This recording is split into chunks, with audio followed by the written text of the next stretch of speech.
Hey, what's up, everybody? Welcome to Trust and Believe. I'm your host, Shaun T, and I wanted to give you guys a little lesson before we begin. Okay, so usually I get on the podcast and everything is fine. I'm prepared, but today was a little crazy in my house this morning. My camera wasn't working. My mic wasn't working. It was wild. And in my book, I tell you to be flexible. 10 years ago, I would have been freaking out. I would have been sweating. I would have been pissed. But today I'm like, you know what? What can you do? And not only that, I have an incredible guest that is probably one of the most calm people I've ever met in my life, and we've yet to meet in person. However, you have heard him on the show before. His name is Max Lugavere, and a lot of you probably follow him already, but this man is literally, in my opinion, a genius. And today we are going to talk more about food, which is something that I know you love, and we're going to talk about food in the kitchen. I'm going to let him give you all the details on how to enhance your life when it comes to focusing on food, especially in your kitchen. So, I'd like to tell you sometimes, grab a notebook or have your phone and take notes as you listen, because this is one of those guests that is going to help change your life in the next 40 minutes. Get ready to trust and believe with Max Lugavere. Somebody say hell yeah! What's up? He's better than Oprah. Come on, y'all. This is Shaun T, and it's time to trust and believe.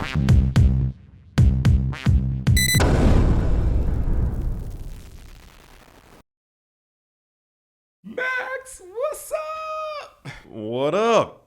First of all, I heard you had surgery. So I'm sending all the healing vibes and lots of love your way, because I know surgery is difficult. I hope you recover swiftly and fully, my friend. Thank you for sending me those healing vibes, because just being in a new season, and when I say a new season of wellness, I mean, I'm about to turn 44.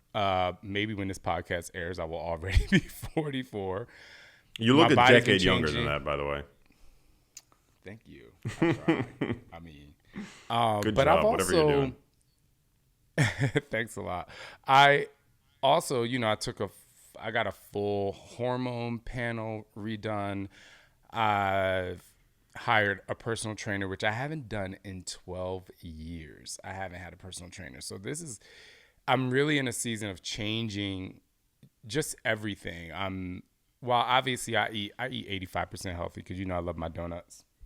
And I love my old-fashioned drinks. But I say all that to say, I'm just kind of in this different season of changing my wellness, especially as I'm getting older. And so that's why, one of the reasons why I'm so happy to have you on the show to talk about your new venture. And so I just kind of want to hand it over to you. And then I'll ask you some specific questions about me. And then I'll ask you some specific questions that I know a lot of users of my programs and listeners of my podcast always have about food. So take it away.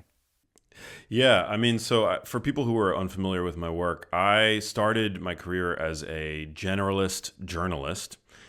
Try saying that 5 times fast. But it wasn't until my mother, at a very young age, developed a rare form of dementia called Lewy body dementia that sent me down the rabbit hole and made me focus really on trying to understand, to the best of my ability, the lifestyle factors that would predispose somebody to developing cognitive decline, and ultimately one of these more severe forms of cognitive impairment, like Alzheimer's disease, Parkinson's disease, and other forms of dementia. And because I'd always had a passion for fitness and nutrition, the first place that I began to look with regard to the medical literature were the studies involving food. And so my first book was called Genius Foods, and it was really a book where I endeavored to identify the foods that provided the most bang for the buck for people, the foods that were the most easy to access, the most low cost, the most accessible, that were going to really protect your brain as it ages, while also giving your brain important building block molecules that your brain can use to create healthy new brain cells, which we now know that the adult brain can do. It was once believed that the brain developed and reached peak development at around the age of 25, only to begin this long, slow, gradual decline to the end of life, but we now know that the brain is highly malleable and it possesses a characteristic called neuroplasticity. So we can continue to change our brains up until our last breath, which is so completely empowering. But the responsibility, Shaun, is on us to provide our brains with the ingredients, the essential molecules that it requires in order to do that. So I call these foods the genius foods, and my new book, Genius Kitchen, is a cookbook that really makes the recommendations that I've made throughout my career actionable and really distills them into delicious dishes. Because really, at the end of the day, food isn't just how we nourish ourselves, it's how we celebrate life, it's how we express love, it's how we communicate. And studies show that just cooking at home, as opposed to eating out in restaurants, improves one's risk for developing obesity, improves one's body fat percentage, is associated with better cardiovascular health. We know that you can cook the same meal at home that you'd get out at a restaurant, and it's going to have fewer calories, fewer fat calories, less sodium. So cooking at home, above and beyond carbs, fat, protein, it's really the most important, I think, leverage point for people to get healthier and to feel better. It's also less expensive. And so I really wanted to celebrate cooking with my new book, Genius Kitchen. And it's a 300-plus page book that provides over 100 super delicious recipes that are easy to make, involving ingredients that are very easy to find. And then the first half of the book is actually a wellness and kitchen guide. So I talk about all of the different components of one's diet, whether it's meat, plants, dairy, salt, water, fish, breaking apart each food category and providing recommendations for people in terms of what they should look for in the supermarket, what to buy, what to try to avoid or at least minimize. Because the modern navigating the modern supermarket these days is like walking through a minefield. I mean, it's full of ultra processed products that really are at the foundation of the obesity epidemic and the epidemic of metabolic disease, which we're seeing now affect 9 in 10 adults in this country. So it's a big problem, and I attempt to separate fact from fiction in my book and give people a really clear roadmap in terms of how to eat for better metabolic health, better body composition, greater satiety, better brain health, and the like. And then I also talk about ways of improving digestion, which I think is really important, because if you're not digesting your food properly, you're being shortchanged. You're not reaping the full benefit of your food.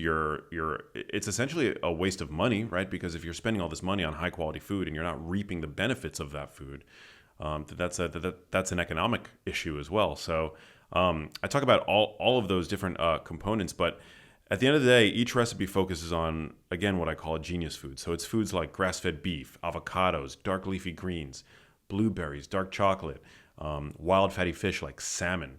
These are all foods that I think people ought to really consider buying on loop. There was a study published out of Tufts University a couple years back that found that, you know, the advice, Shaun, to eat everything in moderation, we hear that echoed from the nutritional orthodoxy, the medical establishment. Just eat everything in moderation. That when people actually do that, it leads to worse dietary choices. Yeah, we should eat donuts in moderation, or we should eat fun foods in moderation. But anyway, go ahead. I think I know where you're going with this. No, you're absolutely right. Or even this notion of intuitive eating, right? Like I intuitively, once I take one scoop of ice cream, my body intuitively wants to eat the whole pint. That's why I don't get a dozen donuts anymore, because they'll sit on the counter and I'm like, I intuitively want to keep going back to taste all of them.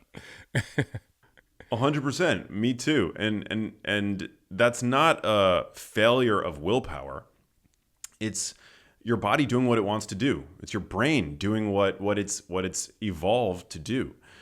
Because these foods are highly calorie dense, and prior to the ubiquity of food security, when a hunter-gatherer would have stumbled upon a food as calorie dense as modern ice cream, or as pizza or lasagna or burritos, or any of these like modern, food creations, or packaged processed foods like chips,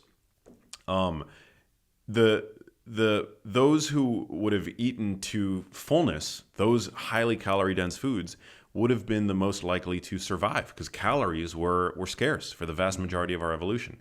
Today, I mean, this is the first time in human history that there are more overweight people walking the earth than underweight people. And it really is a problem of food quality. Today, 60% of the calories that your average American consumes come from what are called ultra-processed foods. These are the shelf-stable, packaged processed foods. So again, it's getting back to minimally processed ingredients. Real foods don't have extensive ingredients lists. They are the ingredients. And it's learning how to cook, learning how to prepare even simple dishes. One of the most powerful leverage points that you can use for better health. It took me years to figure out what is literally going to make my stomach feel like it's at war and eliminate that. And even when I knew that I should have eliminated it, I still, you talk about willpower, I'm going to change that. I didn't have the brain power to not eat those things. We love cooking at home. Absolutely love it. But it took a long time for me to say, it's been so busy, or we've been on the road and we've been traveling, and it's just easier for me to sit here and let somebody deliver to my door and click on my phone and we just came out of, well, not out of, but, obviously our world was in a pandemic. So people were just like ordering out.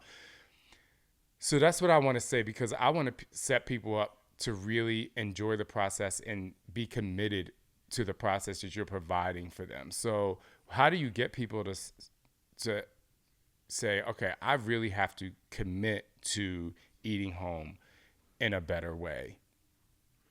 Such a good question, and such a great place to start. I think it really is about reducing the friction.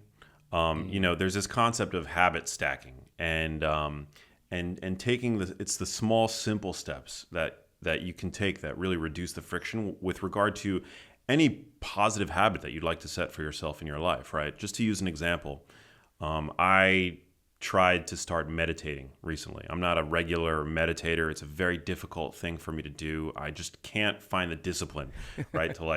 to take even 10 minutes out of my day and meditate. And my therapist is like, Max, you got to meditate. You've got stress. It's bottling up. Like, I'm a chill guy, as you mentioned, but like stress can affect everybody, and it affects everybody in different ways.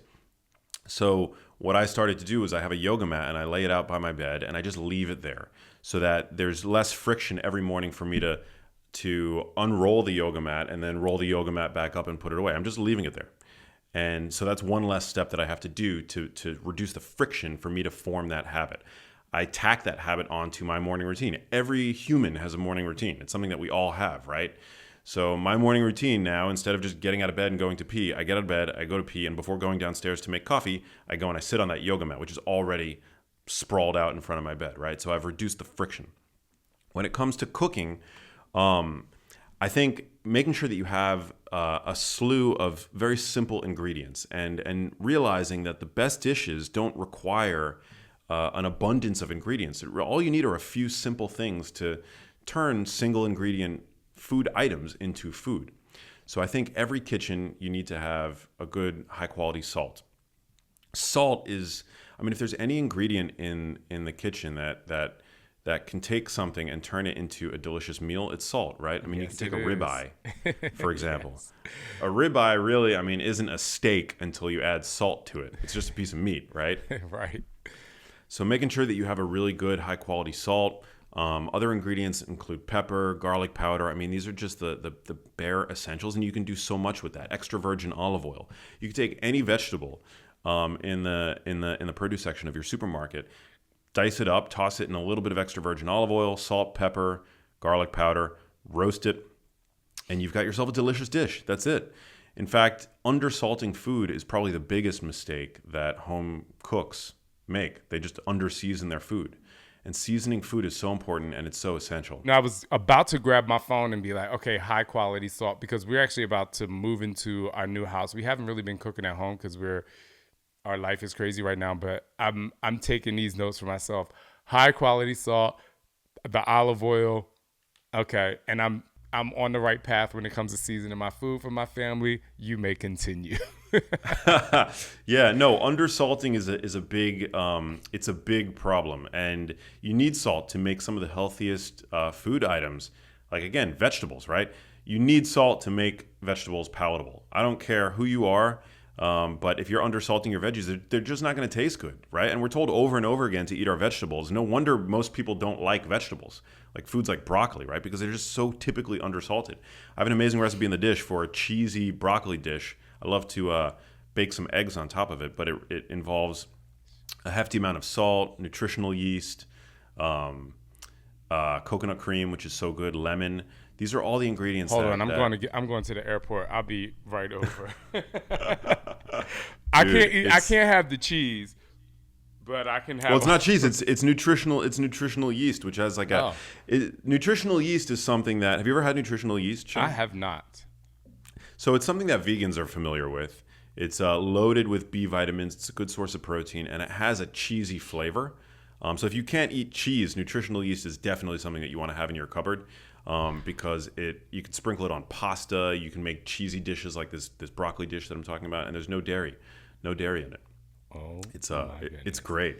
Instead of just hanging out in the kitchen, do something, create an environment. One of the things we did with our kids from a very young, I mean, they're only 4, but even when they were super young, is we would bake with them and we would cook with them, and they still love baking and they know ingredients. And so, just the kitchen being kind of like the biggest party space in the house is another reason for people to say, oh, I spend a lot of time in the kitchen. If I have these ingredients, I have an incredible source of information, then why not take advantage of that? So I just wanted to say thank you for that. And it made me think of that, Yeah, I mean, it's again, it's like the way that we communicate, the way that we share love. Also, for anybody listening or watching this that has kids, I mean, we model for our kids and set up habits that become lifelong predispositions, right? Like lifelong preferences are instilled and modeled for our children. I don't have any kids, but when they're young, there was a study that just came out that showed that when you give adults raw broccoli, right? Like raw underseasoned broccoli. I mean, that is not a tasty snack by any means. But when you just show children, adults eating it, and you make the adults put on a positive emotion on their face, smiling while they're eating it, the kids are twice as likely to eat broccoli, and they're more inclined to eat more of it. So I'm not saying that we should go around encouraging our kids to eat raw broccoli, but this is such an important part of the process of raising kids that then are able to form these healthy habits that are going to set them up for better health down the road.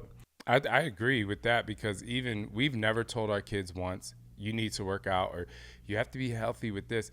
They hear us talking about it. They hear us working out. When they come to the transformation center, they get on the bike. They start lifting weights without us even telling them. We usually have to tell them to stop because things are too heavy or too dangerous. But you're right. Just that model behavior. Not that, I'm the perfect parent, because my kid now says the F word, which I told him, like, you can only say that around me and dad. I'm like, I said it. But anyway, it's kind of like what you said. Like, they do mimic you just by your enjoyment of the things that you do. Yeah, absolutely. You guys are great models. I mean, you guys are so fit. Like, they're lucky. They're definitely lucky. But that's a big part of it. And I think cooking at home, getting your kids engaged. I was really lucky. My mom loved to cook, and it was one of my favorite things to do with her. It was how we used to bond. And I really took to cooking when my mom became too ill when her dementia progressed. Being in the kitchen became a hazard for her, being around an open flame, using a knife, and so forth. So I really learned on the job, and I think culinary literacy is something that's been lost, just like health literacy, just like financial literacy. We live in a society that values specialization, and I think our lives in many ways have suffered as a result of that, right? We outsource everything from cooking, right? We order up on apps. Or getting food from restaurants has become so easy, right? We've outsourced financial literacy. We outsource our health literacy to our doctors, right? It's a huge problem, but I want to bring culinary literacy back to the average person. I think it's really important to know how to cook, how to use a small array of really simple ingredients to make delicious dishes. I think that is super, super important, and you shouldn't need to be a chef to be able to do that. Undersalting food, as I mentioned, it's a huge problem. A lot of people are told over and over again to actually reduce the amount of sodium in their diets, which is a nutrient that comes from salt. But I think it's important that people realize that sodium is, as I said, a nutrient. And it's called a macro mineral for a reason. We need to ingest a relatively large amount of it every day for good health. And only 11% of the sodium that your average person consumes comes from their salt shaker. The vast majority comes from ultra-processed foods, which we need to get off of. We need to get off of those packaged processed foods because those foods are killing us. and we need to get back to single ingredient foods, home cooked meals. Crucially important. You have this section in the book that has the ingredients. How do you set people up to not just be like, oh, I read this book, I know the ingredients, I can regurgitate it to my friends. I might not be eating the healthiest, but I can go in a conversation with people and tell them I know all this stuff. How do you get them to translate or transfer the incredible knowledge that you have in your book to not just speak about it because they feel more important or more educated, but to say, like, what is that missing step that people have to be like, I really need to take action on this? I mean, they just have to trust and believe. That's really what it comes down to. No, I'm not kidding. Yeah. And I'm not just blowing smoke. They have to trust and believe that they can create delicious dishes and that those dishes are going to directly improve their health. Not just their health long term, but the way that they feel in the here and now, the way that they show up in their lives, because we know that food affects the way that our brains work. It affects the foods that we eat become the constituent molecules that compose our brain matter. And that in turn affects our mood. It affects our executive function. So our ability to focus, to pay attention, to practice impulse control, to tune out distractions, to even be more empathetic, Shaun, which is something that we all need a little bit more of these days, right? With 100%. Regard to how we treat others. And food is really the foundational element here, because food affects, you are what you eat. This is certainly true for what you carry around in your fat tissue, for example. It's what the molecules that comprise your immune system, but it's also true of your brain. Your brain it sits behind what's called the blood-brain barrier, and molecules that are derived from our food, certain molecules are easily able to enter the brain, and it's those molecules that then form your brain on a moment-to-moment basis. Influence, for example, your brain cell membranes, which are how neurons communicate with one another. So our thoughts, our memories, our ability to feel a sense of reward, pleasure, joy, are all reliant on these chemicals called neurotransmitters. And for example, we can eat eggs, which are rich in a compound called choline, which forms the backbone of a neurotransmitter called acetylcholine, which is really important for learning and memory. My mom, who had dementia, was on a drug which they typically prescribe for dementia patients, which attempts to boost levels of acetylcholine in the brain by preventing its breakdown. But we can actually influence levels of this neurotransmitter in our brain simply by eating foods that contain choline. And there was a study that showed that people who ate the most choline had a 30%, older adults who ate the most choline had a 30% risk reduction for developing dementia. So their risk was slashed by 30% for the development of dementia. And where is choline found? Well, the number one source are egg yolks. We've been told for decades to avoid eggs, and particularly the yolks, right? But an egg yolk is literally, I call egg yolks a cognitive multivitamin, because they contain a little bit of everything required to grow and sustain a healthy brain. Egg yolks are rich in choline. So is red meat and fish, all wonderful sources of choline. So that's just one example of one important nutrient. But there are hundreds of molecules that we know influence the brain in a positive direction. And these molecules are found in our food. They're not found in the drugstore. They're found around the perimeter of the supermarket. Max, I just had an idea. I don't know if you'll like this idea, but I think I'm going to do this with your book because I'm so excited. So I have to do this when I move into my new house because I'm living between two homes right now. But, with all my workout programs, we have a workout calendar. And people love to check off that they worked out that day, so on and so forth. But I really believe that I want to do like a 30-day cook at home challenge and it's specifically the dinner time because I think it's just easier. Breakfast is easy. I mean, it's harder to focus on the dinner part. Breakfast is pretty simple. People know how to kind of eat healthy in the morning and, maybe not stop for that bagel and cream cheese. New Yorkers out there. Lunchtime people, I find that lunchtime a lot of times people eat healthier because they're around their coworkers. So they'll go to lunch and they'll get the salad to, save face, if you will, for their, biggest loser work challenges. But when people get home at night, I think that's whenever they eat dinner, I feel like that's the hardest part. So I have a group on Facebook called the Unity Community, and I think I'm going to use your book as a challenge. Everyone, and right now they have a bunch of recipes. Like we have 90 recipes that they do, but I just have it available to them. But I think I want to use your book as like a 30-day challenge to have people say, you can choose whatever recipe you want. You have to cook at home and you have to check off this box. I know what you provide is incredible information. And I know people are going to really enjoy the process, enjoy the food, enjoy the read, enjoy the education.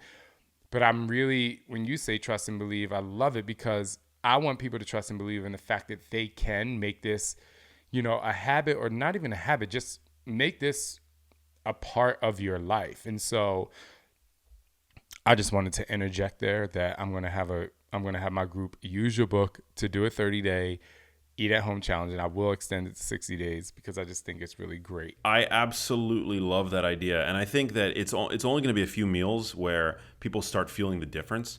With the right food, you start feeling the difference right away, right? Especially with regard to stomach issues that many people have. But there's this concept of inertia, which I think is really important. An object in motion wants to stay in motion. An object at rest wants to stay at rest. Somebody who orders up every single night of the week, they're going to want to continue ordering up every single night of the week. All it takes, though, is to put the ball into motion, cooking that first night, the second night, the third night, and then you're going to start wanting to, once you start feeling the benefits, you're going to want to keep it up, because then somebody who is cooking every night of the week is going to want to continue cooking every night of the week, especially once that they start feeling that feedback loop of just how gratifying it is to be able to prepare your food, to see what you're actually able to do in the kitchen once you start to trust and believe in yourself, in your own abilities.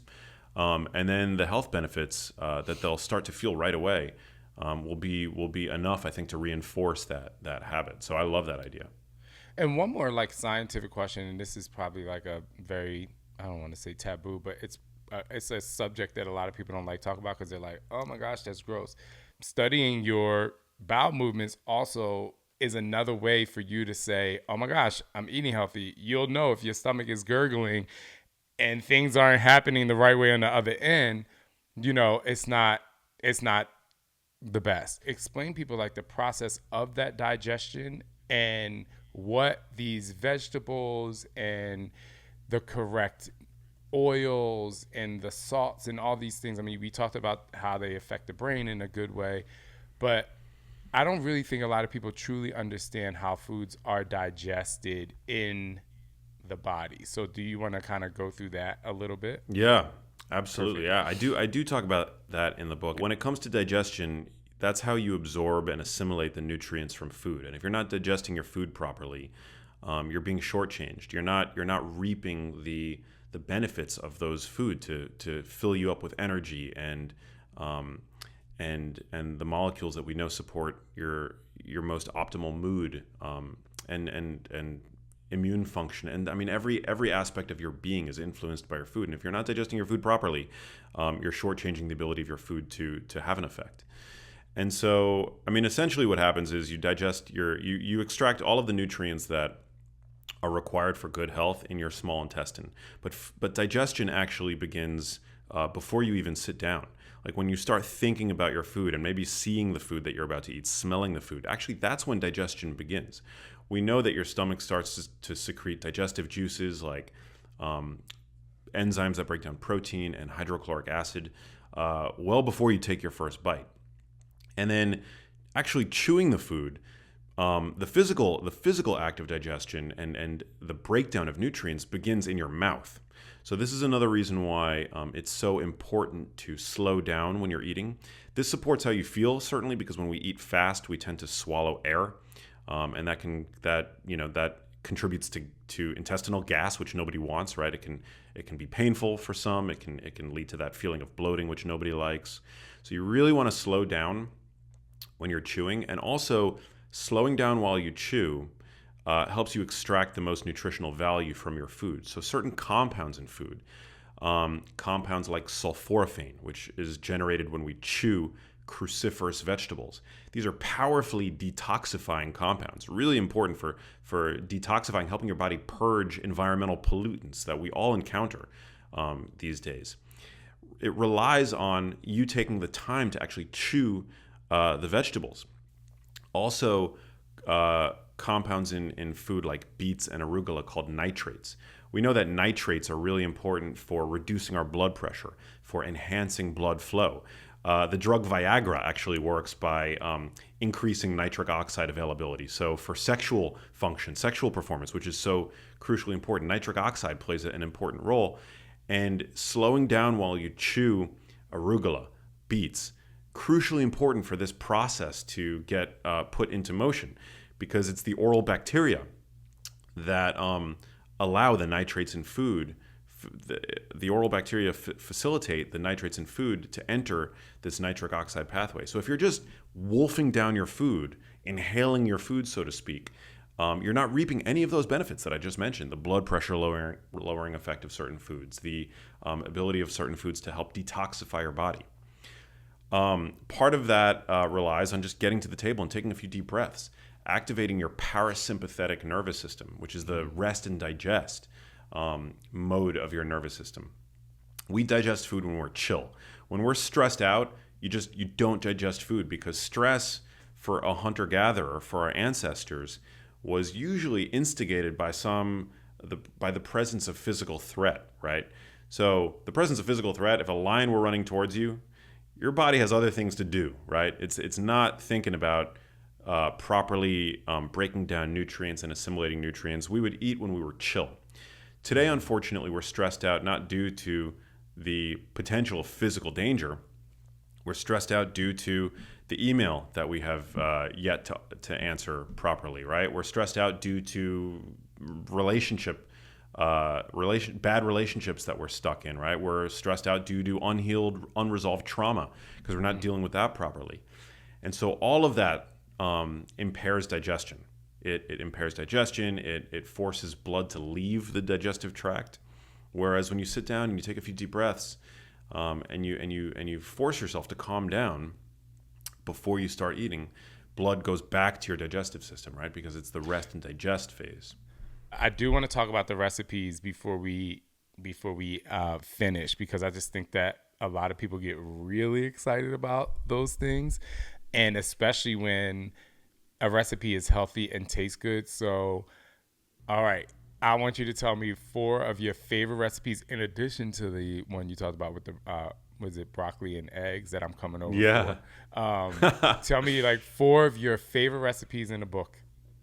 Oh man, I love this. So the first place that my brain went, I grew up in New York City, and after school I would always go to the local pizza shop, and they would have Jamaican beef patties. Have you ever had a Jamaican beef patty? Yes, yeah. I have, at the bodega on 48th and 10th in Hell's Kitchen. Yes, I have. I used to be like, this is when I was filming Insanity. I'm like, there's no way you should be eating this, but they are so good. Bro, so delicious, right? So I had to remake that in my book. And I have a recipe for a pattyless Jamaican beef patty. Which, so exciting. Dude, it is so good. I've nailed the seasoning on the Jamaican beef patty. Oh my gosh. And it's pattyless, so it's a gluten-free. All the recipes, by the way, in my book are gluten-free, grain-free, and 99% of them are dairy-free. What? So, yeah. Yo. So it's yeah. Oh my God. Whatever diet plan you're on, it's gonna be highly adaptable. But this pattyless Jamaican beef patty is incredible. It includes grass-fed beef. If you don't have access to grass-fed beef, you can use any kind of ground beef. But grass-fed beef, it again uses nutritional yeast, which really completes the taste and the look of the dish. It's so freaking good. Cumin, a bunch of spices. It's an amazing dish. So that's one of them. That's definitely one of them. I have another dish that's actually, it's a Portuguese dish. This dish is really special to me because my mom used to make it for me. This is my own take on it because I unfortunately, my mom passed away 3 years ago and I was never able to get her recipe, but it's very close. And bacalhau is a very common Portuguese dish. We're not Portuguese, but it's just for some reason my mom knew how to make it. And yeah. It. And it was just a 10 out of 10 dish. So it's a bacalhau dish. It involves salted cod, it can be found at most supermarkets. Yeah, it's this flaky white fish. It's salty, so it's savory, and it just falls apart. And you use some sweet potatoes to make the dish, some olives. It's really delicious. It's almost like yeah. My life. You got to get Shaun. Well, I'm sending you the book, so I can't wait to hear your your take on the recipes. Yes. But I promise you that you're gonna love them, especially if you like savory foods with big, bold flavors. I like well-seasoned food, as you can tell. We've already talked about the fact that I think that salt plays such an important role.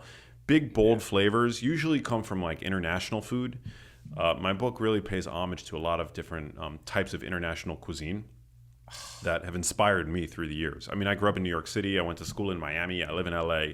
So I've been forever sort of around international cuisine. The third dish is a Cuban-inspired dish. It's a picadillo, but it uses primarily healthy ingredients. Most again, when you go to restaurants, you don't really know what they're using, what kinds of oils they're using in the cooking. The kinds of oils that you use are really important. So for me, making a picadillo using grass-fed beef, using only healthful oils, so getting rid of the grain and seed oils, super important. And it's another dish like the bacalhau that includes olives. I think olives are a wonderful just explosion of flavor in your mouth. So it's a grass-fed beef picadillo, which is a famous Cuban dish, if not the national dish of Cuba. It's definitely one of the most famous dishes to come out of that island. So I'm a huge fan of that. And then we have a bunch of sweet dishes in the book as well. And my favorite of those would have to be, one of my favorites would have to be the sugar-free olive oil almond cake. So if you've never had an olive oil cake, I've never had it, but I can't eat almonds. And I'm being selfish. Give me another sweet one. I don't want to hear about everybody. Almonds are everywhere, and I'm sure it's great. Tell me something that I can eat this all right. sweet. Okay. All right. Fair. So I have a recipe. This is a very simple recipe. Okay. Very easy to make. If you have kids, so your kids are going to love it. It's a very kid-friendly dish. Fun to make with them also. Dark chocolate covered salted fresh blueberries. So how you make this dish? This is actually a really simple dish. I'll just give this away for free to your audience because it's so simple to make. Yeah, because Sander, my one son, he eats an entire thing of blueberries every night. It's unreal. Like he eats a bowl of berries like this big every single night. Strawberries, blueberries, raspberries, blackberries. He loves it. So this is going to be a good one. I love it. He must be a sharp kid because blueberries are incredible for the brain. It's one of the reasons why I love to use them in my recipes. He knows every constellation in the sky. He can go outside and look up at the sky, and he sees them. It is crazy. So I'm going to make sure he keeps eating blueberries, and I'm going to eat them myself. But go ahead. Yeah. So, I mean, the way to make this is really easy, okay? You basically just go and buy a high cacao percentage dark chocolate bar. So I usually will buy 85% or higher. And with a double boiler or on a very, very low heat, you melt down the chocolate bar. And then you throw in a teaspoon of coconut oil just to help liquefy the dark chocolate. My stomach just growled, dude. My stomach just growled. You probably didn't hear it. Sorry, go ahead. No, man, this is so good. So you've got the dark chocolate, you've got the coconut oil, and then what you throw in is a little bit of monk fruit sweetener into the pan. And I've got all the ratios for this in the book. It depends really on the percent cacao of dark chocolate that you've used, but you throw in a little bit of monk fruit stevia in there just to sweeten it up a little bit. And again, you want it very light. You can actually even pulse the heat. So you don't want that heat always on because you don't want to burn the chocolate. And then what you do, you also don't want it too hot, because then what you're going to do is you're going to take the blueberries and you're going to put them into the pan, into the pot, the saucepan or whatever, and make sure that the blueberries are fully coated in the dark chocolate. And then on parchment paper, you take the blueberries out and you form little clusters, 3-4 blueberries at a time. They're going to be coated in dark chocolate on a sheet of parchment paper. So you've got these dark chocolate, these dark chocolate covered blueberries, fresh blueberries, right? And then you put them in the fridge. You put them in the fridge so that the chocolate reconstitutes, it hardens up, and also because of the coconut oil, you want to make sure that it solidifies. And then after about 20 minutes, you take them out of the fridge. You should have these amazing candy-coated, fresh blueberries. I forgot to add one step. Before you put them in the fridge, you sprinkle a little bit of sea salt on top. Yes. Just so you get a little tiny hit of that salt flavor, right? You put them in the fridge. After 20 minutes, you take them out. You've got the clusters. It's like an explosion of flavor in your mouth. So good. And it includes both dark chocolate and blueberries, which are both really important brain foods that I often recommend. I can't tell you how excited I am.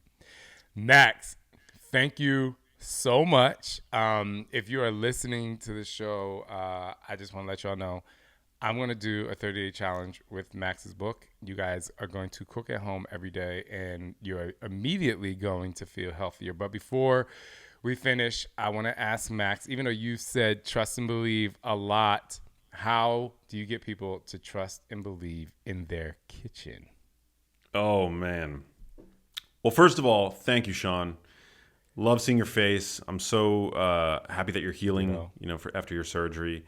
Thank you. And I really appreciate the opportunity to come on and talk about my new book, Genius Kitchen, which people can pick up at wherever books are sold. I think that trusting and believing in the kitchen is really about trusting and believing in yourself. Cooking is not, knowing how to cook delicious dishes is not something that you have to go to cooking school to be able to do. Mm-hmm. It's something that is innate in who you are as a human being. Humans have been cooking and preparing delicious, nourishing, satiating food for as long as we've been human. It's your birthright. And so just getting back to that, shedding the dogma and the limiting beliefs that, I'm not meant to be a good cook because I didn't go to cooking school, or because I've never been a good cook up until this point in my life. You got to say goodbye to that narrative and trust and believe in yourself, that you can get into the kitchen, and using just a small amount of simple, low-cost, easily accessible ingredients, cook up amazing dishes that are going to impress your friends and loved ones, nourish their bodies and their brains, and that's really all it takes. All it takes is a little bit of trust and belief for you to start building up that confidence, and for it to then become a self-perpetuating, healthy habit that you'll have for the rest of your life. Everyone, you can get Genius Kitchen wherever books are sold. You can also go to a link in the show notes. We're going to have it for you. Also, you can find Max on Instagram. That's where I follow him, and the link will be in the show notes there as well.